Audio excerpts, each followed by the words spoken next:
Bien, buenas noches, hermanos, hermanas. Vamos a comenzar el estudio del día de hoy. Y estamos en el capítulo 18, vamos a ver el día de hoy, aunque ahí aparece el capítulo 17, pero el capítulo 18 es la continuación de lo que se nos anuncia proféticamente en el capítulo 17, que es la condenación de la gran ramera. Por cierto, son términos fuertes los que utiliza la Escritura en relación a este sistema religioso, como vimos la semana pasada, y efectivamente ahí convergen dos figuras dentro de una misma escena. Tenemos por un lado la figura de la mujer, que representa el sistema romano, ya lo dilucidamos, ¿no es cierto?, el sistema del catolicismo romano, que está aliada, ¿no es cierto?, con las potencias del mundo, con los gobernantes del mundo, representados por las cabezas de esta bestia, que son, diríamos nosotros, el espectro geográfico de los imperios antiguos, pero con los cuernos, que en total sumarían 10 más adelante, lo que significa que el anticristo va a gobernar con una confederación de 10 bloques, en realidad más que países propiamente tal, 10 bloques. Algo de eso estuvimos viendo durante los estudios anteriores también. Esos 10 bloques son estos cuernos que aparecen ahí, y por supuesto también tenemos la religión del falso profeta, que va a salir sin duda alguna de esta gran ramera, que nunca va a desaparecer hasta que sea completamente destruida por la venida de nuestro Señor, ¿ya? Como lo vamos a ver ahora en el capítulo 18. Recordarles también que nos estamos acercando al final de la semana 70, que es el tema principal del libro de Apocalipsis. ¿Por qué? Porque solamente nos queda revisar el capítulo 18 de hoy, el 19, que nos va a hablar acerca de lo que está ocurriendo simultáneamente en el cielo con la iglesia. Van a ser las bodas del Cordero, ¿no es cierto? Fue tribunal de Cristo primero, después las bodas del Cordero, y la preparación para el regreso de nuestro Señor Jesucristo. Y ese regreso va a estar marcado por la batalla de Armagedón, que, como dijimos, no va a ser una guerra de días, de semanas, probablemente sea algo de horas o incluso minutos, porque dice que el Señor mismo con la espada de su boca va a destruir inmediatamente a todos estos ejércitos que se van a reunir en ese lugar. Entonces, el capítulo 19 de Apocalipsis marcaría el final de la semana 70, que comienza con el rapto en el capítulo 4 de Apocalipsis, ¿no es cierto? Los primeros 3 capítulos son mensajes a las iglesias contemporáneas de aquella época en que escribió Juan, y un mensaje que trasciende también en el tiempo a todas las iglesias de la historia, ¿ya? De la historia. Y posteriormente el capítulo 4 inaugura con esta palabra griega tan importante, que es metatauta, que significa la finalización absoluta de un periodo para dar comienzo a otro. Entonces, desde ese punto de vista, nosotros como semana 70, como el estudio de esta profecía de Daniel, ¿no es cierto?, que dice 70 semanas están determinadas sobre tu ciudad, santa ciudad, y sobre tu pueblo, ¿no es cierto?, se cumplirían en el capítulo 19. Posteriormente tenemos capítulos 20, 21 y 22, donde nosotros vamos a ver el tema del milenio y después lo que se llama el estado eterno. El concepto de estado eterno es un concepto que no es precisamente un concepto bíblico, pero es un concepto teológico aceptado por el hecho de que nos va a revelar en parte cuál va a ser finalmente nuestro estado por toda la eternidad. Es bueno anticipar el hecho de que estos estudios o estos capítulos nosotros tenemos que verlos a la luz de una comprensión escritural, como siempre, pero donde no vamos a encontrar necesariamente muchos argumentos al respecto, porque constituye algo en lo cual nos encontramos verdaderamente lejos en un sentido, ¿no es cierto?, a lo menos 1000 años si el Señor viniera en este momento. Y por lo tanto, hay muchas cosas que ahí pueden resultar de carácter especulativo, pero hay muchas posiciones que no debiera ser así, porque en definitiva nosotros lo que más entendemos de eso es precisamente los aspectos principales que Dios nos toca respecto al estado eterno, porque ahí va a aparecer el río de agua viva, va a aparecer el árbol, entonces la gente va a tratar de sacar conclusiones similares a, por ejemplo, al árbol de Génesis, y no necesariamente va a significar todo eso. Puede que sí, puede que no, ¿ya? Entonces, el Apocalipsis 18 es, como digo, la continuación de este capítulo 17, donde se nos revela la identidad de esta mujer, que es un sistema religioso poderoso, que, como dice la palabra, está sentada sobre las muchas aguas, que la misma Biblia la identifica como multitud de personas, y sobre todo esta característica de tener un poder político, económico, ¿no es cierto?, militar también durante muchos siglos de su existencia. No nos olvidemos que los ejércitos del Papa eran los que ejecutaron todas las cruzadas, ¿ya? Por lo tanto, el concepto de poder militar en algún momento lo tuvieron explícito. Ahora, hay toda una orden que son específicamente los jesuitas que constituyen un movimiento, podríamos decir, militar en el sentido de la existencia, que es a partir de Martín de Loyola, que era un militar, ¿no es cierto?, renegado en un sentido, y que en definitiva practicaba espiritismo, fue atrapado por la Inquisición, y él habla con el Papa y le dice efectivamente que él está preparando una orden para vivir, ¿no es cierto?, vivir y morir por el Papa. Vivir y morir por el Papa. Los jesuitas vienen a cumplir la misma función que cumplían la guardia pretoriana del Imperio Romano.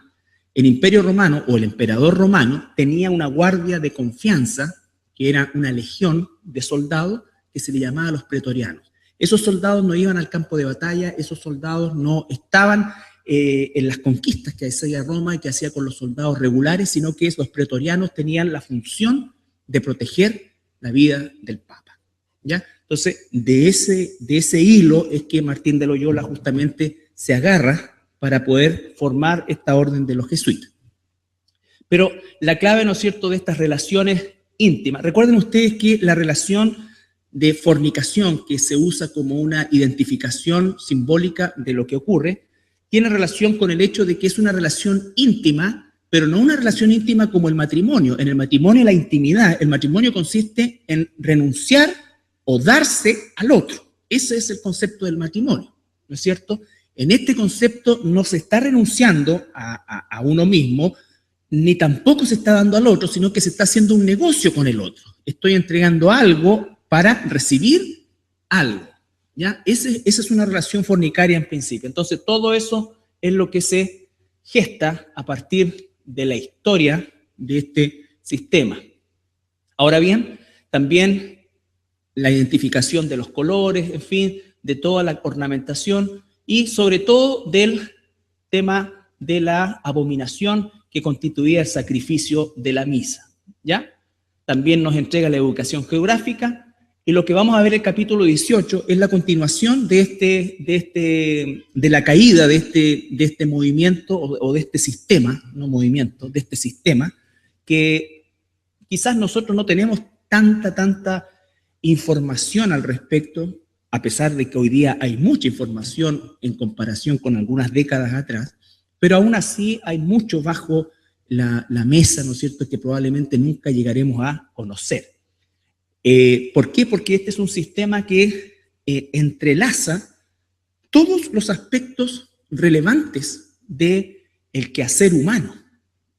Ellos tienen influencia a nivel de todo el mundo. No es una influencia localizada, no es una influencia específica en algunos lugares, sino que es una influencia a nivel de todo el mundo. Y su influencia es política, es económica, ¿ya? Hoy día es económica. La parte militar, ¿no es cierto?, está de alguna manera sublimada, pero también existen movimientos que están dentro del mismo sistema que favorecen todo lo que es, en definitiva, la acción bélica, ¿ya? Ahora bien, el capítulo 18 lo vamos a leer completo, vamos a escuchar y vamos a seguir la lectura, y vamos a hacer énfasis solamente en algunos aspectos, porque lo importante de esto es que este capítulo 18 es la consumación de esta condena. El capítulo 17 es la condena, el capítulo 18 ya es la consumación de esta condena. Entonces, capítulo 18 de Apocalipsis, titulado La caída de Babilonia. Después de esto, vi a otro ángel descender del cielo con gran poder, y la tierra fue alumbrada con su gloria. Y clamó con voz potente diciendo: ha caído la gran Babilonia, y se ha hecho habitación de demonios y guarida de todo espíritu inmundo, y albergue de toda ave inmunda y aborrecible. Porque todas las naciones han bebido del vino del furor de su fornicación, y los reyes de la tierra han fornicado con ella. Y los mercaderes de la tierra se han enriquecido de la potencia de sus deleites. Y oí otra voz del cielo que decía: salid de ella, pueblo mío, para que no seáis partícipes de sus pecados, ni recibáis parte de sus plagas, porque sus pecados han llegado hasta el cielo, y Dios se ha acordado de sus maldades. Dadle a ella como ella os ha dado, y pagadle doble según sus obras, en prepararle a ella el doble. Cuanto ella se ha glorificado y ha vivido en deleites, tanto dadle de tormento y llanto, porque dice en su corazón: yo estoy sentada como reina, y no soy viuda, y no veré llanto. Por lo cual, en un solo día vendrán sus plagas, muerte, llanto y hambre, y será quemada con fuego, porque poderoso es Dios el Señor, que la juzga. Y los reyes de la tierra, que han fornicado con ella, y con ella han vivido en deleites, llorarán y harán lamentación sobre ella cuando vean el humo de su incendio, parándose lejos por el temor de su tormento, diciendo: ¡ay, ay de la gran ciudad de Babilonia, la ciudad fuerte, porque en una hora vino tu juicio!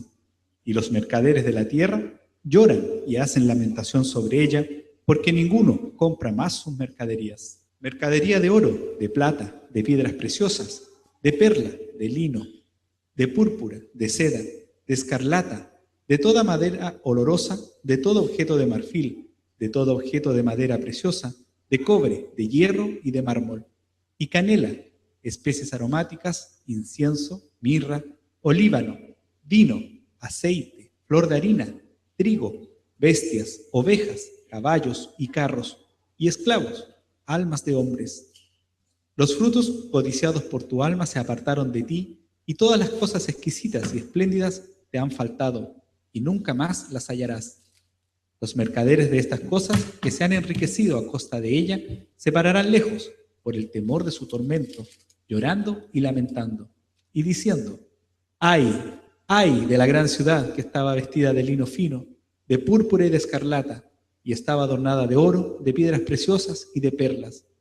Porque en una hora han sido consumidas tantas riquezas, y todo piloto, y todos los que viajan en naves, y marineros, y todos los que trabajan en el mar, se pararon lejos, y viendo el humo de su incendio, dieron voces diciendo: ¿qué ciudad era semejante a esta gran ciudad? Y echaron polvo sobre sus cabezas, y dieron voces, llorando y lamentando, diciendo: ¡ay, ay de la gran ciudad, en la cual todos los que tenían naves en el mar se habían enriquecido de sus riquezas!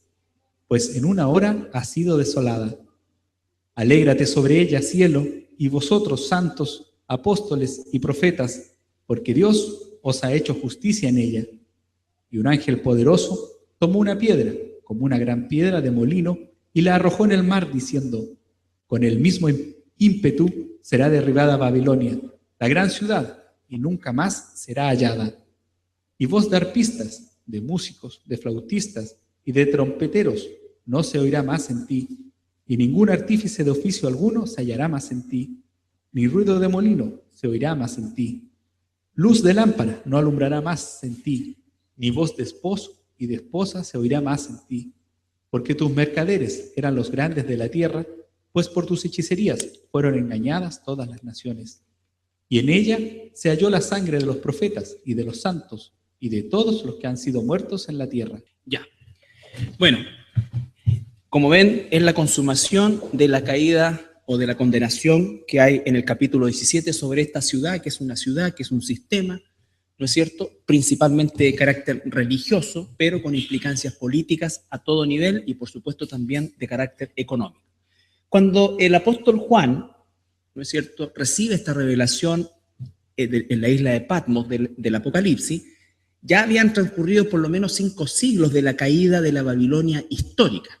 ¿Ya? Por lo tanto, el apóstol Juan le llama la atención que se hable de una Babilonia o de Babilonia en circunstancias de que esa Babilonia histórica ya había sido destruida 5 siglos antes y que nunca más se había vuelto a levantar según la profecía que el mismo Señor había puesto sobre esta ciudad.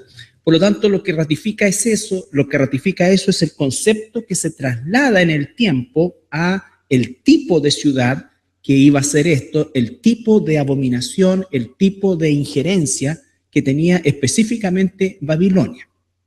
Fíjense ustedes que los imperios como el egipcio eran imperios paganos igual, pero los egipcios, que eran un imperio poderosísimo, nunca se sabe de ellos una práctica tan depravada en términos sexuales como lo eran los babilonios, ¿no es cierto?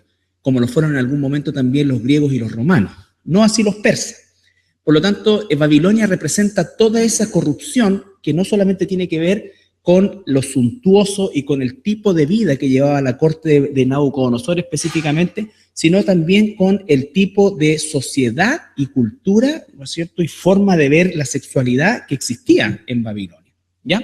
Entonces, desde ese punto de vista, el apóstol Juan tiene en su mente la Babilonia histórica, y el Espíritu Santo, a partir de la caída de esa Babilonia histórica, va a hacer un paralelo casi exacto de la caída de la Babilonia histórica con la caída de esta Babilonia que para Juan era futuro y para nosotros también. Y es así, por ejemplo, que nosotros tenemos en el versículo 2, capítulo 18, versículo 2, dice, y clamó con voz potente diciendo, ha caído la gran Babilonia. Y si vamos a Isaías capítulo 21, versículo 9, vamos a encontrar un paralelo. Y he aquí, vienen hombres montados, jinetes de 2 en 2. Después habló y dijo, cayó Babilonia. Todos los ídolos de sus dioses quebrantó en tierra. Ya. Ese es Jeremías. Los profetas Isaías, Jeremías y Ezequiel son los que hablan de la caída de esta Babilonia porque son los 3 profetas mayores que se encuentran en el periodo contemporáneo a esta situación. Algunos poco antes, otros poco después, pero todos tienen como tema en común también el cautiverio babilonio que sufrieron los hebreos durante, ¿cuánto tiempo estuvieron cautivos en Babilonia, Judá? 70 años, ¿no es cierto? 70 años. Entonces, durante esos 70 años, Isaías primero, Ezequiel después y Jeremías después, Isaías, Jeremías y Ezequiel son los profetas que escriben sobre esta situación, y si nosotros leemos otra vez, vamos a ver el paralelo con lo que nos está diciendo Apocalipsis. Claro que aquí el profeta se está refiriendo a la caída de la Babilonia, podríamos decir nosotros, caldea, histórica, ¿ya? Juan, esa misma figura, la trae, pero la traslada a la Babilonia futura, ¿ya? Al tipo de ciudad como Babilonia futura. Vamos a Jeremías 50, 39. Primero hacemos un alto en el versículo 23 para saber que todo lo que está hablando el profeta ahí tiene que ver con esta caída de Babilonia. Dice el versículo 23. Como fue cortado y quebrado el martillo de toda la tierra, ¿cómo se convirtió Babilonia en desolación entre las naciones? Entonces ahí empieza a hablar acerca de esta situación y nos estacionamos en el versículo 39. Por tanto, allí morarán fieras del desierto y chacales. Morarán también en ella polluelos de avestruz. Nunca más será poblada ni se habitará por generaciones y generaciones. Ya, si tú ves, es el paralelo exacto con el capítulo 18, versículo de Apocalipsis, que habla de guarida de demonios, espíritus inmundos, albergue de toda ave inmunda. Las avestruces, por si acaso, para los hebreos es un ave inmunda. ¿Ya? Entonces, vemos ahora Isaías 48, 20. O ahí mismo en Jeremías 58, antes de ir a Isaías, 58. Huid de en medio de Babilonia y salid de la tierra de los caldeos y sed como los machos cabríos que van delante del rebaño. Le dice al pueblo de Israel, huid de Babilonia. Cuando los judíos, porque fue el reino del norte, Judá, el que fue llevado cautivo a Babilonia, el reino del sur, el reino del norte fue cautivo siglos antes, por los asirios. Entonces, el reino de Judá, que fue llevado cautivo por los babilonios, vivieron 70 años ahí. La generación que nace en Babilonia, la generación de judíos que nace en Babilonia, fue una generación que, dice la historia, mucha de la gente judía no quiso volver a Jerusalén, no quiso volver a Israel. En Babilonia, los judíos aprendieron a negociar, ¿no es cierto? Superaron a sus maestros, a negociar, aprendieron las matemáticas, aprendieron una serie de ciencias que incorporaron a su cultura, ¿no es cierto? Y comenzaron, y muchas familias prosperaron en Babilonia y no quisieron regresar, ¿ya? Recuerdan ustedes que hay 2 regresos. El primero es con Nehemías y después con Zorobabel. Son 2 regresos y durante esos 2 periodos de regreso hubo una cantidad importante de judíos que no volvió, que se quedó, ¿ya? Entonces, eso también es importante porque el llamado de Dios es a salir de ella, pueblo mío. Y quiero llevarlo al versículo, capítulo 18, al versículo 4 de Apocalipsis, que aquí en el capítulo 4, en el capítulo 18 de Apocalipsis está hablando de esta Babilonia, no de la histórica, sino de la futura, la que va a venir, ¿no es cierto?, de la mujer del capítulo 17. ¿Se entiende eso? Lo que estamos viendo es un paralelo entre lo que el profeta Jeremías, el profeta Isaías y el profeta Ezequiel dijeron sobre la caída de la Babilonia caldea, ¿no es cierto? Y el Espíritu Santo toma esa misma figura para relatarle proféticamente a Juan el apóstol, ¿no es cierto?, 5 siglos después de la caída de la Babilonia caldea, cómo es que de la misma manera que ésta cayó, ésta iba a caer. ¿Ya? Ese es el punto. ¿Ya? El versículo 4 dice, y oí otra voz del cielo que decía, salid de ella, pueblo mío, para que no seáis partícipes de sus pecados ni recibáis parte de sus plagas. A diferencia de la Babilonia histórica, aquí está hablando también de plagas. La Babilonia histórica fue destruida por ejércitos, específicamente los medo-persas. Pero la Babilonia del futuro, la Babilonia, ¿no es cierto?, de Roma, va a ser destruida no por ejércitos, sino por plagas. Recuerden ustedes las 7 copas, todo lo que en definitiva está cayendo sobre la tierra. Por lo tanto, lo que está diciendo ahí es para la Babilonia futura, pero dice algo muy importante, dice, salid de ella, pueblo mío. Eso significa, y es un mensaje a lo largo de toda la historia de la iglesia, Dios está diciendo a su pueblo que está dentro de ese sistema. Cuando tú y yo, por ejemplo, antes de ser cristianos bíblicos, nacidos de nuevo, ¿cuál era el sistema a través del cual nosotros nos relacionábamos con Dios, los que se relacionaban con Dios? Probablemente la gran mayoría de los que están aquí salieron del catolicismo romano, ¿no es cierto? Entonces el Espíritu Santo los sacó de ahí, porque es una orden del Espíritu Santo sacar al pueblo de Dios de Babilonia.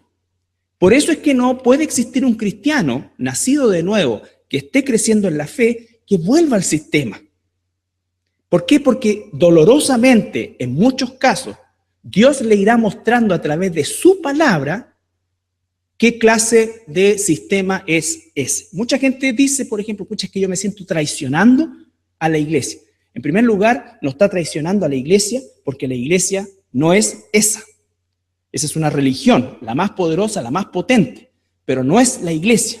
La palabra eclesía se aplica para aquellos que están afuera del sistema, sacados por la sangre de Jesucristo. Entonces, el tema pasa por el que nosotros como personas, como seres humanos, tendemos a ser más sentimentalistas que escriturales. Entonces las respuestas son, yo siempre lo he hecho así, toda mi vida ha sido así, no puede ser que estén equivocados, pero yo siempre les pregunto, ¿qué más argumentos necesitan para tomar una decisión? Porque ustedes no están traicionando a Dios, o sea, no están traicionando un sistema, ustedes están dándole la espalda a Dios. Porque lo que dice acá, lo dice Dios, no lo digo yo. No lo dice ningún hombre, es la palabra de Dios que estamos mandados a predicar. Y por eso es que es tan importante, y esto va siendo gradual.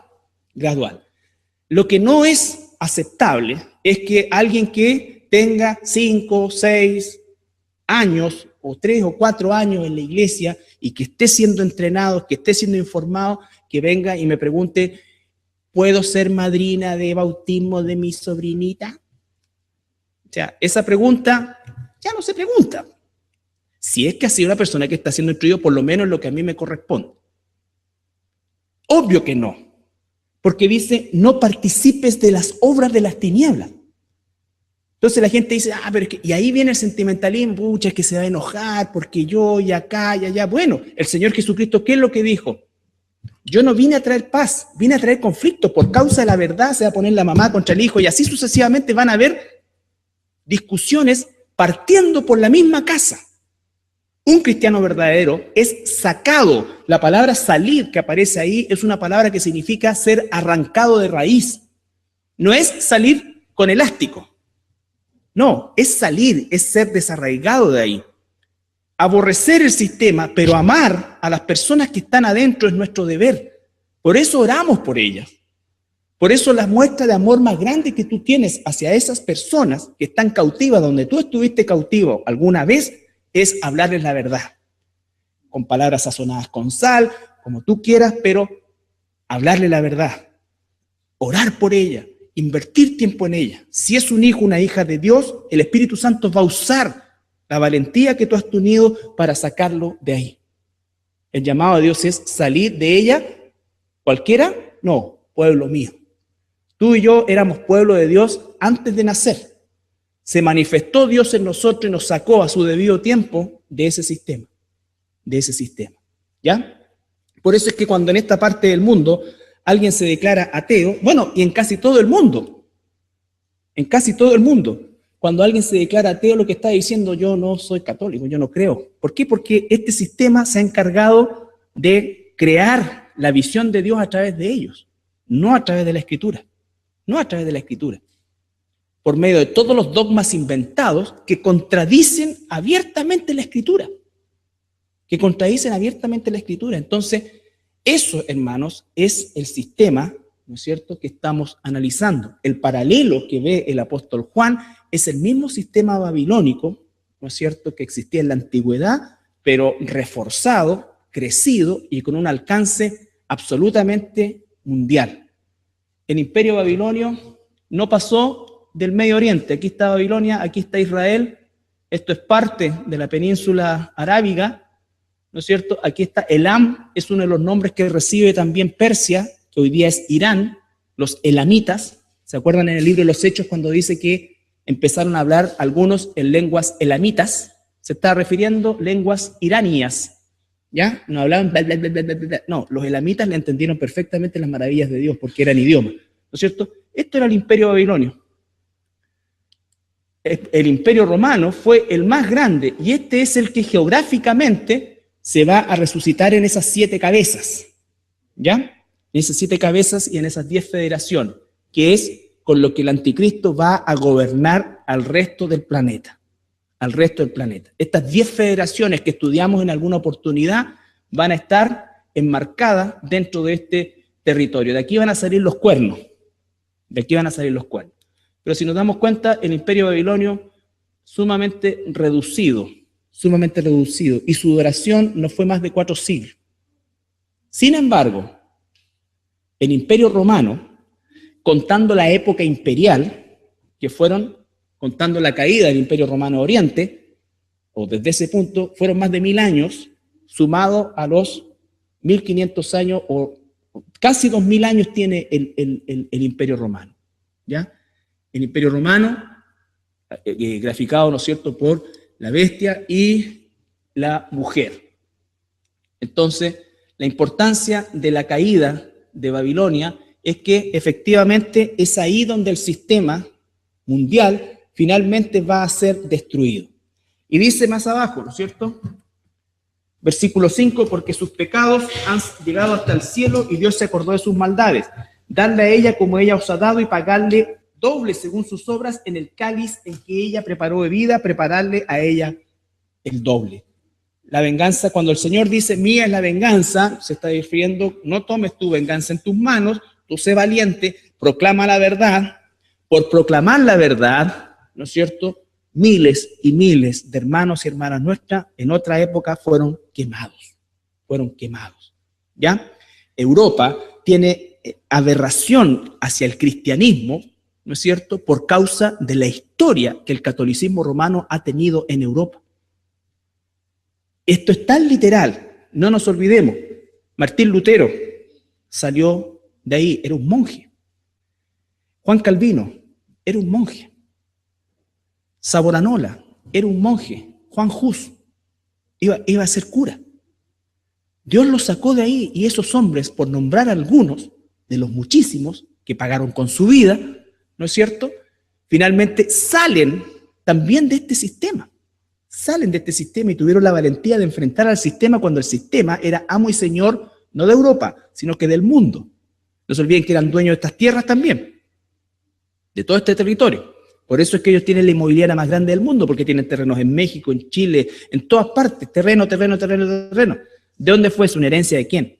Son posesiones que ellos adquirieron, ¿no es cierto?, y que usurparon de las tierras.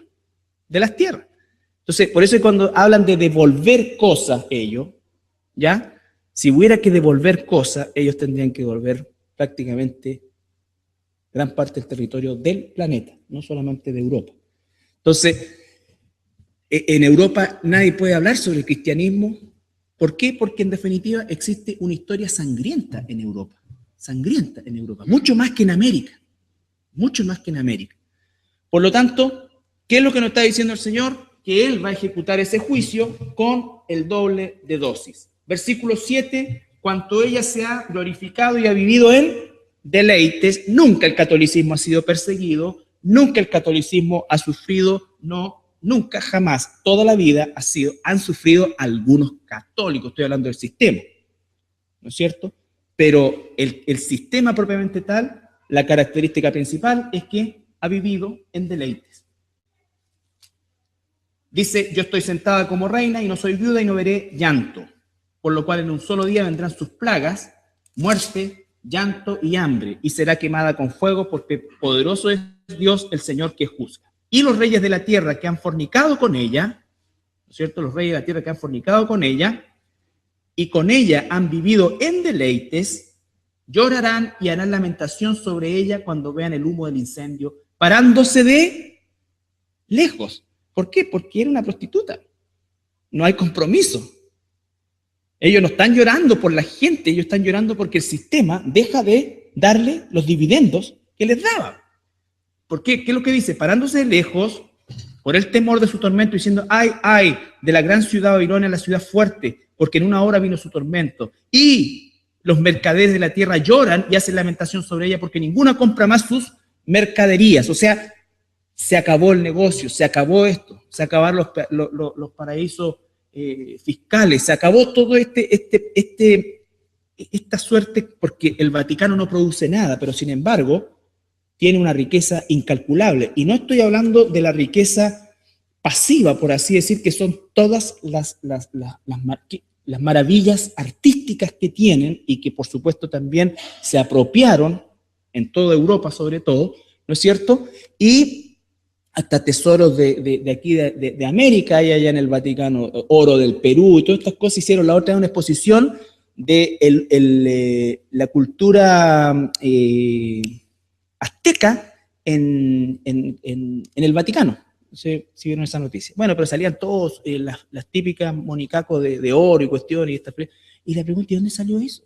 Se lo trajeron de allá cuando vinieron, entre comillas, a colonizar. O sea, la apropiación, toda esa cultura, ¿no es cierto?, está impregnada en nosotros. Por eso es que mucha gente se convierte a Cristo y sale del sistema, pero el sistema no sale de ella. Por eso es que tenemos tantos evangélicos que siguen muchas veces, ¿no es cierto?, viviendo como eran antes, robando, transando, no haciendo bien sus cosas, que es la característica, y eso es un estudio sociológico, de los países donde ha prevalecido el catolicismo. España era el poder mayor, gigantesco en Europa, pero España abrazó lo que se llamó la contrarreforma y endureció el sistema católico en su país, y hoy día España es el pariente pobre de Europa. países con menos producción que ellos, países con menos territorio con ellos, con menos recursos que ellos, surgieron justamente porque abrazaron todo el proceso y la forma sociológica que tiene la reforma de ver, por ejemplo, el trabajo, la propiedad privada, el esfuerzo, el ahorro, todo este tipo de cosas que son enseñanzas que hacen que los países tengan una filosofía de vida distinta. No tratando de sacar la vuelta, aquí, que allá, que esto. Entonces, no hay una generalidad, por supuesto, pero hay una tendencia. Hay una tendencia, ¿ya? Dice entonces que los mercaderes se entristecen y lloran. ¿Por qué? Porque ya no van a poder seguir haciendo negocios. Capítulo 18, versículo 12. Mercadera de oro, de plata, de piedras preciosas, de perla, de lino, de fino púrpura, de seda, de escarlata, de madera, olorosa, Todo esto que aparece acá y que hoy día diría, ¿quién negocia con esto? Por supuesto que también está haciendo una alusión a todo lo que era el comercio que existía en Roma a lo largo del tiempo. Roma era la capital del mundo en aquel entonces y todo esto, por supuesto que eran productos que todo alrededor del mundo iba y vendía en Roma, ¿ya? Dice después en el versículo 15 y 16, los mercaderes de estas cosas que se han enriquecido a costa de ella, en una relación de fornicación, ¿no es cierto?, un negocio, a costa de ella, se pararán lejos por el temor de su tormento, llorando y lamentando, una vez más, lejos, y diciendo, ay, ay de la gran ciudad que estaba vestida de lino fino, de púrpura y de escarlata, y que estaba adornado de oro y de piedras preciosas, porque en una hora han sido consumidas tantas riquezas, y todo piloto, y todos los que viajan en naves y marineros, todos los que trabajan en el mar, se pararon de lejos, y viendo el humo de su incendio, dieron voces diciendo, ¿qué ciudad era semejante a esta gran ciudad? Bueno, y ahí sigue adelante el resto del pasaje. ¿Qué es lo importante de esto, hermanos? Es que efectivamente llegamos aquí al final de este sistema babilónico que ha permanecido a lo largo de todo el tiempo, porque el sistema babilónico nunca desapareció, nunca desapareció. La idolatría babilónica, recuerden ustedes, adquirió distintas formas continuando exactamente con el mismo tipo de adoración a lo largo de los siglos. La diosa de la fertilidad es la misma diosa de Mesopotamia histórica, ¿no es cierto?, que se fue trasladando y fue adquiriendo otro nombre, pero el mismo culto en las distintas culturas, ¿no es cierto?, sobre todo encontrando su máximo en lo que era la cultura helénica o grecorromana. ¿Ya? Lo que hace Constantino cuando asume, ¿no es cierto? Constantino no elimina, sino que toma todo esto, y estoy hablando en términos muy generales, hay un proceso de por lo menos 30 años, ¿no es cierto? Pero en 30 años Constantino y el primer seguidor de él fue capaz de darle a este sistema características que cambiarían el curso de la religión en el mundo. Entonces, los obispos que aparecen en la Biblia, que eran hombres piadosos, que arriesgaban su vida, ¿no es cierto?, dejaron de ser ya obispos espiritualmente puros, sino que se transformaron en obispos con poderes políticos en la comarca o en el pueblo donde se los colocaba. Entonces, el obispo mandaba a ahorcar, el obispo era el juez, el obispo era todo. Y eso es lo que fue haciendo Constantino, le fue dando un carácter. Por eso es que el sistema romano tiene un escalafón jerárquico, que nunca aparece en la Escritura, Entonces, todo esto fue dando forma a este sistema que va a desaparecer solo en este momento, ¿ya? Y es en este momento cuando el sistema desaparece y posteriormente en la batalla del Armagedón, el falso profeta y el anticristo son inmediatamente tomados y ellos inauguran las instalaciones del lago de fuego, ¿ya? Y van a estar ahí por lo menos solitos 1000 años, ¿ya? Antes de que lleguen todos, ¿no es cierto?, sus acompañantes. Por lo tanto, esto marca el final de la gran tribulación. La batalla de Armagedón marca el final, ¿no es cierto? Pero ya aquí se termina esta séptima copa. el derramamiento de esta séptima copa, el toque de la séptima trompeta. Está todo esto conjugado y comprimido en esto. Y como alguien en la mañana me preguntaba, si la iglesia no va a pasar esto, ¿por qué tenemos que saber esto? Y la respuesta es, primero que nada, porque la Biblia nos manda a estudiar toda la palabra de Dios. Dios nos manda a estudiar toda su palabra. Y en segundo lugar, porque en segunda de Pedro, capítulo 3, versículos 11, 12, 13, 14 y 15. Recuerden que segunda de Pedro habla de este día del Señor, que está refiriéndose, ¿no es cierto?, como este juicio, ¿ya? Entonces, dice el versículo 11, puesto que todas estas cosas han de ser deshechas, ¿cómo no debéis vosotros andar en santa y piadosa manera de vivir, esperando y apresurándoos para la venida del día de Dios, en el cual los cielos, encendiéndose, serán deshechos y los elementos, siendo quemados, se fundirán? Pero nosotros esperamos, según sus promesas, cielos nuevos y tierra nueva, en los cuales mora la justicia. Por lo cual, oh amados, estando en espera de estas cosas, procurad con diligencia ser hallados por Él, sin mancha e irreprensibles en paz.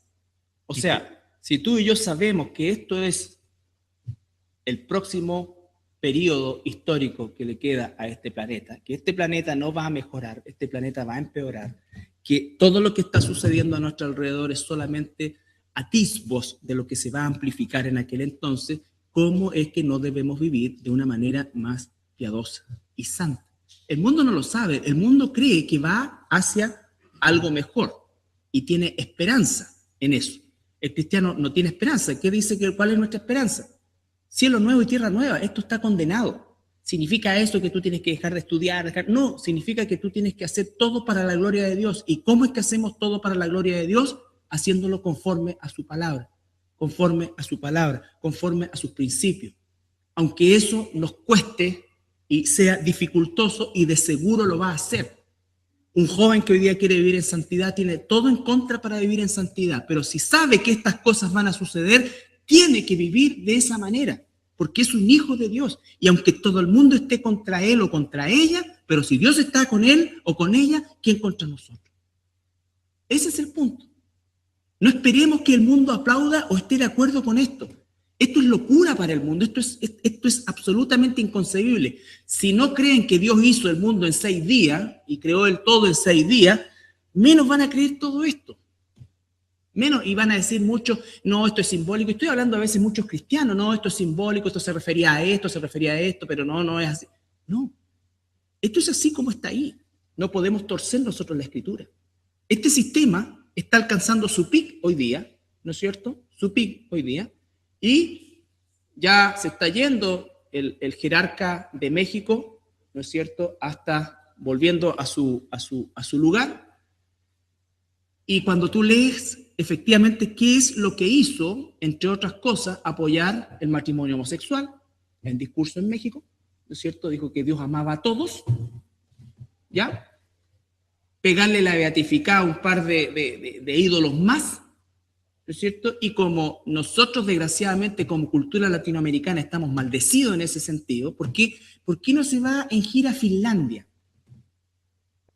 O a otros países. No, viene para acá, donde la idolatría todavía está viva, donde todavía la gente siglo XXI le baila a una estatua, donde la gente besuquea estatuas, donde la gente todavía cree que teniendo una imagen de una estampita en la billetera, y estoy hablando muchas veces de profesionales, eso le va a traer suerte.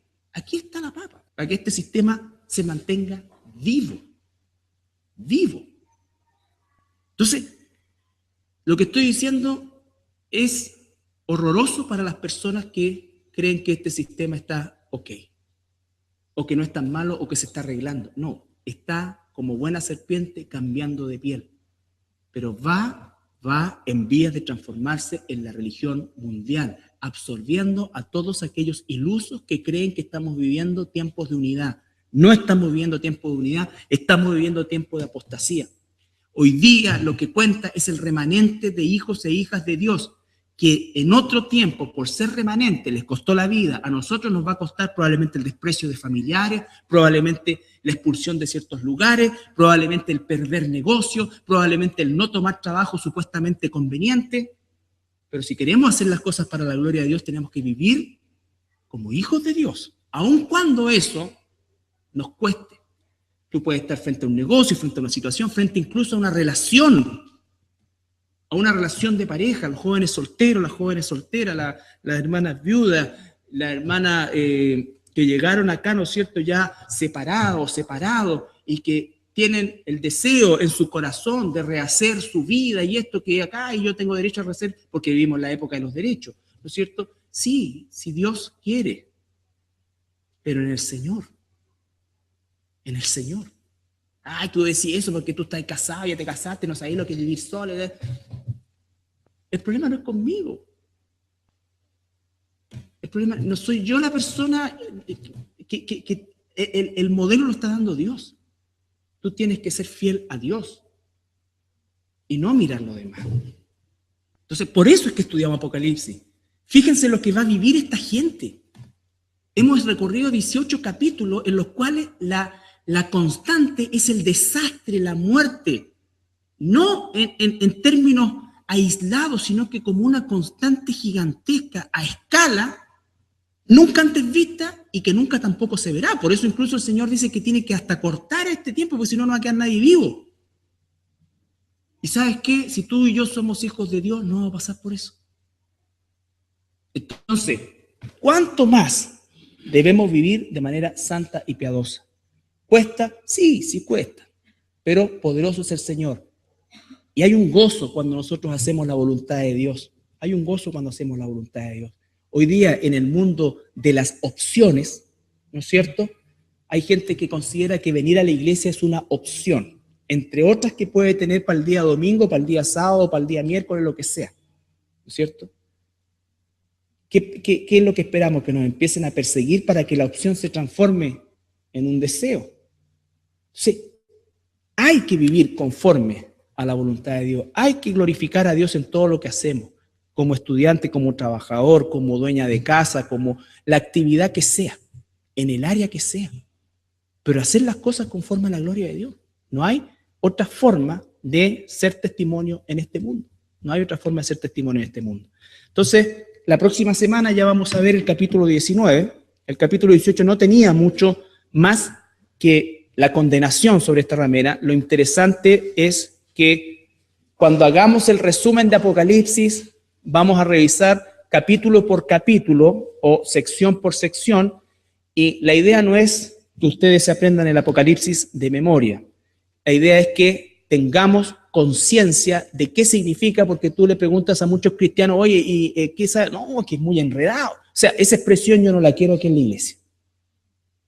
Para eso hemos trabajado durante más de un año, para que esa expresión no esté aquí en la iglesia. Puede que no entiendas todo, pero hay una columna vertebral del resumen que vamos a hacer que tú tienes que conocer, y tú tienes que saber y tienes que saber responder.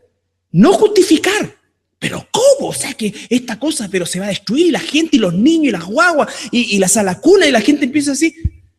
Es lo que Dios dice.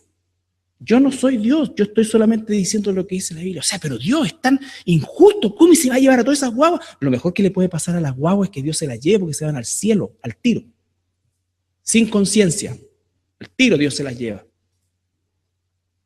Entonces, pero eso no lo entiende el mundo. Tú no esperes que el mundo entienda Apocalipsis, porque el mundo no entiende ni siquiera Juan.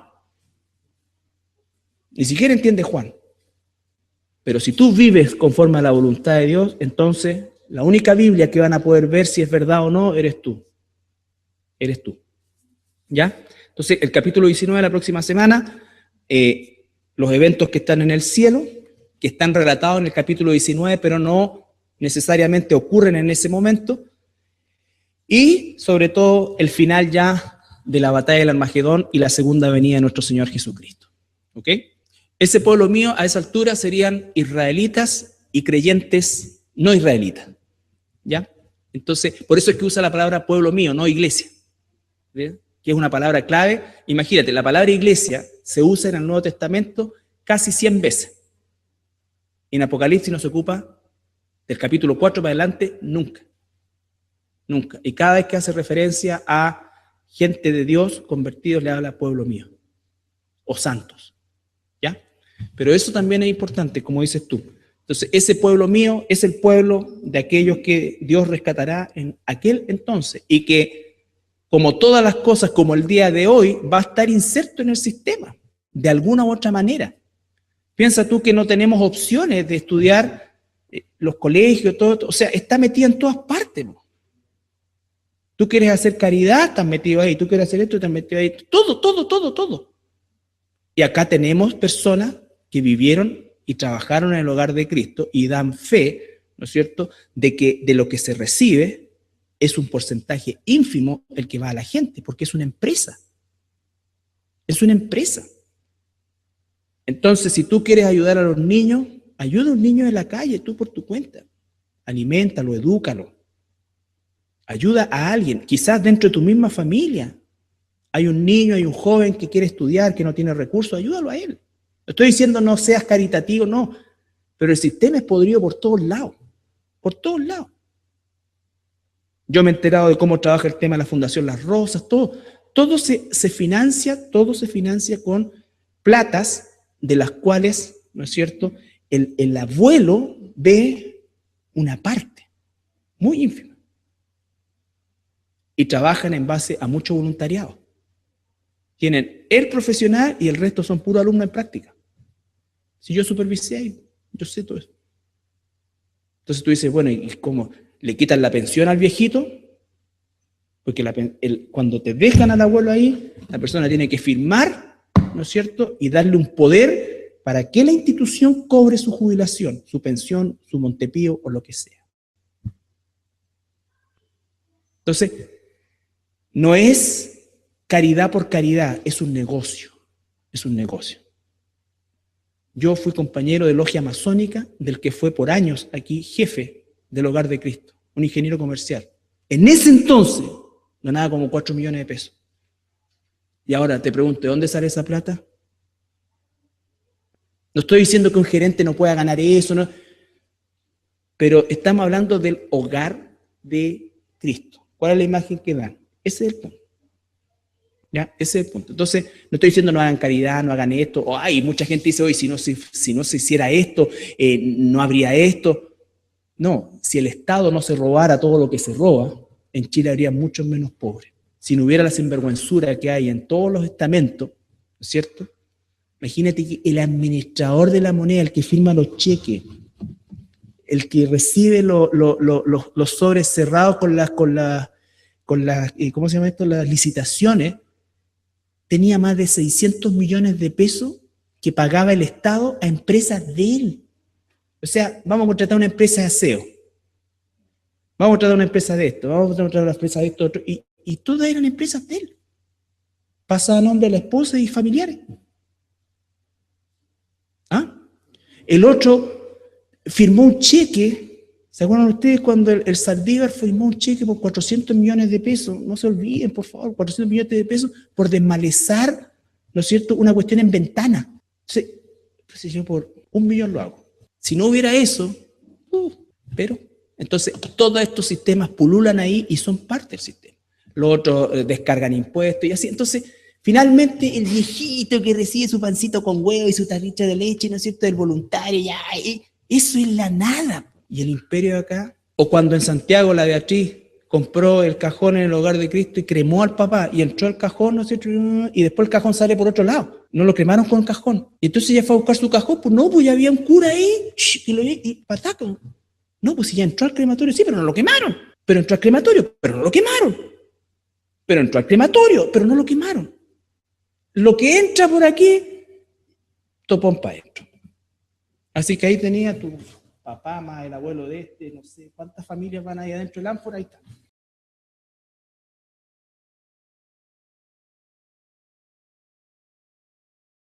Irían en el capítulo 19. Posteriormente tenemos capítulos 20, 21 y 22, donde nosotros vamos a ver el tema del milenio y después lo que se llama el estado eterno. El concepto de estado eterno es un concepto que no es precisamente un concepto bíblico, pero es un concepto teológico aceptado por el hecho de que nos va a revelar en parte cuál va a ser finalmente nuestro estado por toda la eternidad.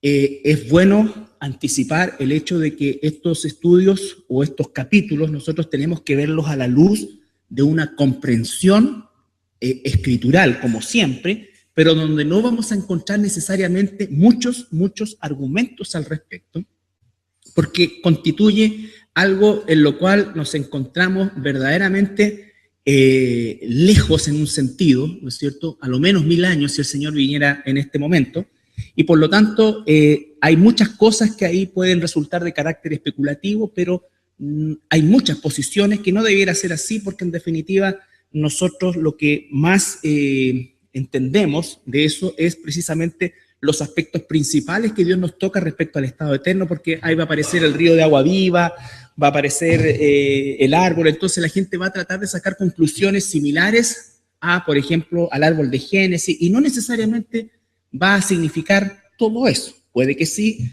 puede que no, ¿ya?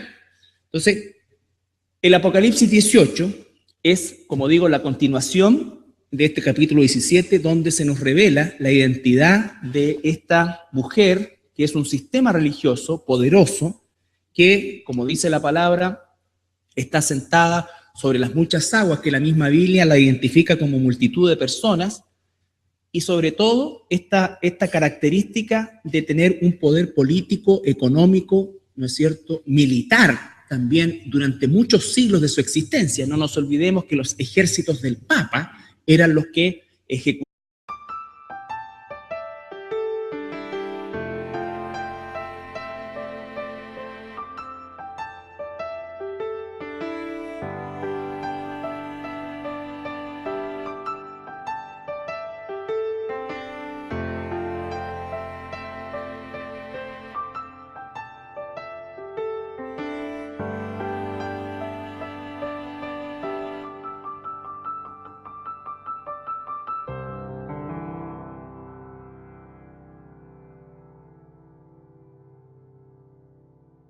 Bien, buenas noches, hermanos, hermanas. Vamos a comenzar el estudio del día de hoy. Y estamos en el capítulo 18, vamos a ver el día de hoy, aunque ahí aparece el capítulo 17, pero el capítulo 18 es la continuación de lo que se nos anuncia proféticamente en el capítulo 17, que es la condenación de la gran ramera. Por cierto, son términos fuertes los que utiliza la Escritura en relación a este sistema religioso, como vimos la semana pasada, y efectivamente ahí convergen dos figuras dentro de una misma escena. Tenemos por un lado la figura de la mujer, que representa el sistema romano, ya lo dilucidamos, ¿no es cierto?, el sistema del catolicismo romano, que está aliada, ¿no es cierto?, con las potencias del mundo, con los gobernantes del mundo, representados por las cabezas de esta bestia, que son, diríamos nosotros, el espectro geográfico de los imperios antiguos, pero con los cuernos, que en total sumarían 10 más adelante, lo que significa que el anticristo va a gobernar con una confederación de 10 bloques, en realidad más que países propiamente tal, 10 bloques. Algo de eso estuvimos viendo durante los estudios anteriores también. Esos 10 bloques ejecutaron todas las cruzadas, ¿ya? Por lo tanto, el concepto de poder militar en algún momento lo tuvieron explícito. Ahora, hay toda una orden que son específicamente los jesuitas, que constituyen un movimiento, podríamos decir, militar en el sentido de la existencia, que es a partir de Martín de Loyola, que era un militar, ¿no es cierto?, renegado en un sentido, y que en definitiva practicaba espiritismo, fue atrapado por la Inquisición, y él habla con el Papa y le dice efectivamente que él está preparando una orden para vivir, ¿no es cierto?, vivir y morir por el Papa. Vivir y morir por el Papa. Los jesuitas vienen a cumplir la misma función que cumplían la guardia pretoriana del Imperio Romano. El Imperio Romano, o el emperador romano, tenía una guardia de confianza que era una legión de soldados que se le llamaba los pretorianos. Esos soldados no iban al campo de batalla, esos soldados no estaban en las conquistas que hacía Roma y que hacía con los soldados regulares, sino que los pretorianos tenían la función de proteger la vida del Papa, ¿ya? Entonces, de ese hilo es que Martín de Loyola justamente se agarra para poder formar esta orden de los jesuitas. Pero la clave, ¿no es cierto?, de estas relaciones íntimas. Recuerden ustedes que la relación de fornicación, que se usa como una identificación simbólica de lo que ocurre, tiene relación con el hecho de que es una relación íntima, pero no una relación íntima como el matrimonio. En el matrimonio, la intimidad, el matrimonio consiste en renunciar o darse al otro. Ese es el concepto del matrimonio, ¿no es cierto? En este concepto no se está renunciando a uno mismo, ni tampoco se está dando al otro, sino que se está haciendo un negocio con el otro. Estoy entregando algo para recibir algo, ¿ya? Esa es una relación fornicaria en principio. Entonces, todo eso es lo que se gesta a partir de la historia de este sistema.